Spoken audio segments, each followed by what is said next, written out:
আল কাটতেছি আন্নের ক্ষেত্রে আছে আজ থেকে আমার ক্ষেত্রে আল কাটতেছে এই তোমার ক্ষেত্রে আল এই যে শোভা দেখো না এই যে আমার ক্ষেত্রে আইলে যে হিন্দকে এমনি আমার ক্ষেত্রে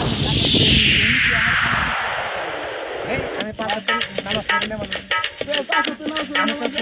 ফেমেনে করে খেলে জমিনে ঘরে তেলে কি করে খাইতেছে আর তুমি জুম্মা করে যাও তো মসজিদে যারা যে নামাজ পড়ে নামাজ খারাপ হয় কোন যে কি করে